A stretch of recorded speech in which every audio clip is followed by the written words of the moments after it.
大家好，我是夏妈。睡到9点起，赶紧来看一下昨天吹了一个晚上的牛肉干怎么样了。半干半湿吧。我们家喜欢吃这种口感，太干了根本我的牙口咬不动。口味的话呢，偏向于小朋友比较喜欢吃的那种酱香还带一点甜的。这是昨天做牛肉丸的那一整块哈，应该是有3斤左右。看见这种一条一条的吗？这种就是顺着纹理切的。做牛肉干就要这种哈，我们可以手撕下来。那如果是炒菜的话呢，你就逆着纹理切成这种花纹，你切薄一点炒出来就嫩，它不塞牙也不柴。反正不同的做法它有不同的切法。我这块肉中间带一条筋，我也不知道是哪个部位的，应该是腿肉。你可以问一下摊主截个图。这样切成这种大的厚片，加入葱姜米酒，还有就是最主要是这个沙茶酱，潮汕的沙茶酱，它里面的配料你们自己看一下啊，就挺香的，就是咸香的。你如果没有，你就按照这个比例去添加食材。我是放了大概有3勺左右，还剩了一点，我到时候要煮牛肉吃。1小撮的五香粉，再加一点孜然粉，孜然粉你可以出锅以后再加。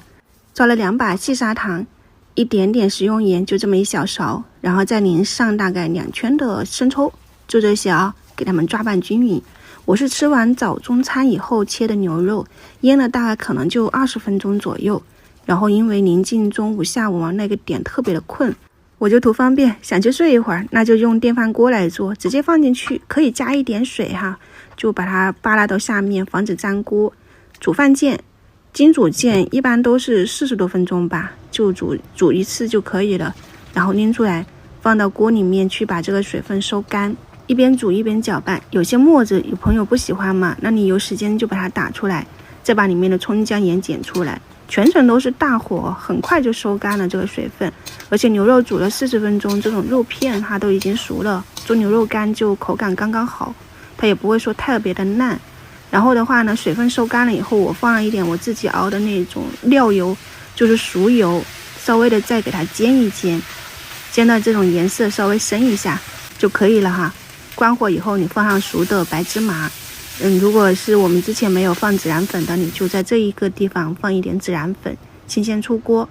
沙茶酱做出来的牛肉片，这个时候其实是可以吃了的，但它那个水分比较大哈，吃起来就是那种黏糊糊的，但口感还是挺不错的，酱香中带一点甜味。